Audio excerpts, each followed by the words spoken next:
ये कहानी बुद्धिमान कबूतर और शिकारी की है, जो बच्चों को सिखाने के उद्देश्य से बनाई गई है कि एकता में बहुत ताकत होती है और मिलजुल कर काम करने से मुश्किलें हल की जा सकती हैं।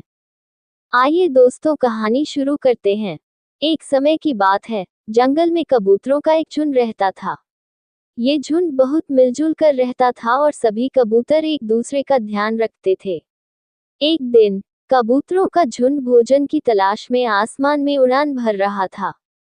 वे एक खेत के ऊपर से गुजरे, जहां उन्हें जमीन पर बहुत सारे दाने बिखरे हुए दिखाई दिए। सभी कबूतर दाने खाने के लिए नीचे उतरे, लेकिन ये दाने एक शिकारी द्वारा बिछाए गए जाल में फंसे हुए थे। जैसे ही कबूतरों ने दाने खाने शुरू किए, वे शिकारी के जाल में फंस गए।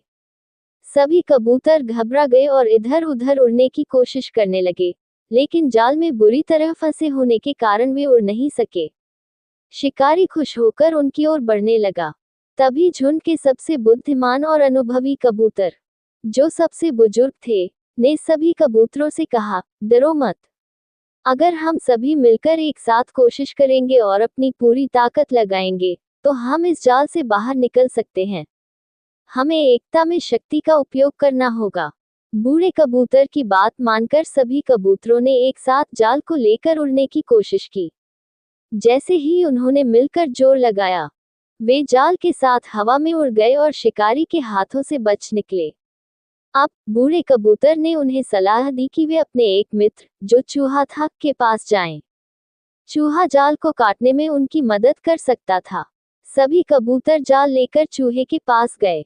चूहे ने तुरंत अपने तेज दांतों से जाल को काट दिया और सभी कबूतर आजाद हो गए। कहानी का संदेश यह है कि अगर हम सब एक साथ मिलकर काम करें, तो चाहे समस्या कितनी भी बड़ी क्यों न हो, हम उसे हल कर सकते हैं। अच्छा लगे तो लाइक और सब्सक्राइब करना ना भूले और हाँ दोस्तों, नोटिफिकेशन को ऑन कर ले।